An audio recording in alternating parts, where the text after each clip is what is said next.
Hello అండి, అందరికీ నమస్తే. రాష్ట్ర వ్యాప్తంగా బోగస్ పెన్షన్ వెరిఫికేషన్ అనేది జనవరి 3వ తేదీ నుంచి స్టార్ట్ అయ్యి దాదాపు 3 నెలల పాటు జరగబోతుంది. అయితే కొన్ని చోట్ల ఈ ప్రక్రియ అనేది ముందుగానే స్టార్ట్ అయిపోయింది. నోటీసులు జారీ చేయడం జరిగింది పెన్షన్దారులకైతే. ముఖ్యంగా పెన్షన్స్ ఏవేవి వెరిఫికేషన్ చేస్తున్నారంటే, ఒకటి డిజేబుల్ పెన్షన్స్, తర్వాత డిఎంహెచ్ఓ పెన్షన్స్ అంటే 15,000 రూపాయలతో పాటు 10,000 రూపాయల పెన్షన్‌తో పాటు 6,000 పెన్షన్స్, ఈ 3 రకాల పెన్షన్స్ వెరిఫికేషన్ అయితే జరుగుతుంది. ఇందులో ముఖ్యంగా 15,000 రూపాయల పెన్షన్ తీసుకున్న వారిపై ఫస్ట్ అయితే వెరిఫికేషన్ అనేది స్టార్ట్ అయిందనమాట అన్ని చోట్ల కూడా రాష్ట్ర వ్యాప్తంగా.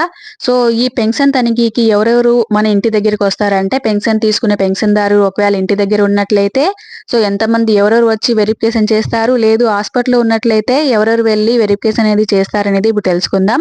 సో ఫస్ట్ అయితే విలేజ్ వైజ్ అంటే పంచాయతీ వైజ్ ఎవరు వస్తారంటే RDO, MPDO, welfare assistant, ANM, special medical team అనమాట. సో స్పెషల్ మెడికల్ టీమ్ అనేది ఒక్కొక్క మండలానికి కొంతమందిని అయితే కేటాయించింటారు డాక్టర్లని. సో వాళ్ళతో పాటు ఇప్పుడు చెప్పిన ఈ నలుగురు కూడా మొత్తం కలిపి 5 మంది దాకా సో పంచాయతీ వైజ్ అనేది వెరిఫికేషన్ అనేది పెన్షన్ జరుగుతుంది.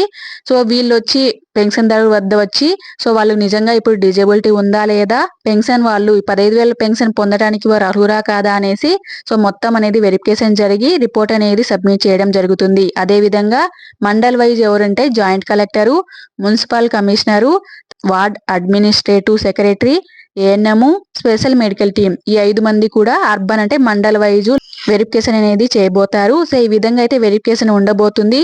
పెన్షన్దారుడు ఒకవేళ ఇంటి దగ్గర ఉన్నట్లయితే ఇంటి దగ్గర 5 మంది కలిసి వెరిఫికేషన్ అనేది చేస్తారు. ఒకవేళ ఇంటి దగ్గర లేకుండా హాస్పిటల్ ఉన్నట్లయితే పెన్షన్దారుడు కనుక సో 5 మంది అక్కడికి వెళ్ళి కూడా చేస్తారు. ఫస్ట్ అయితే విలేజ్ వైజ్ పల్లెల్లో ఉన్న వాళ్ళ దగ్గర ఈ వెరిఫికేషన్ అనేది అయిపోయిన తర్వాత హాస్పిటల్లో ఉన్న వాళ్ళ దగ్గర అయితే సో వెరిఫికేషన్ అనేది చేస్తారు.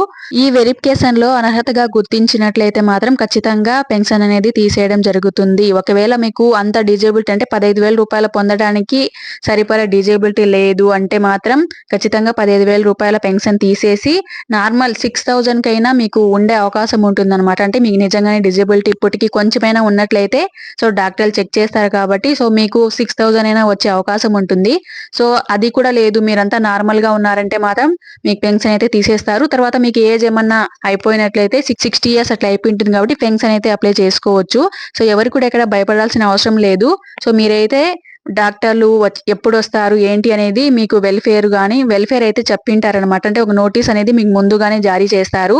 అంటే 10 డేస్ 5 డేస్ బ్యాక్ వాళ్ళు మీకు నోటీస్ అనేది ఇస్తారు. ఈ రోజు మీకు డాక్టరు తర్వాత మేమందరం మీ ఇంటి దగ్గరికి వస్తాం, సో మీరు రెడీగా ఉండాలి అనేసి చెప్పడం జరుగుతుంది. కాబట్టి సో ఆ రోజు అవైలబుల్లో ఉండి మీకున్న సదరం సర్టిఫికేట్, ఆధార్ అవన్నీ చూపించినట్లయితే సో వాళ్ళు చెక్ చేస్తారు. తర్వాత మిమ్మల్ని కూడా ఒకసారి చెక్ చేస్తారు ఫిజికల్ గా.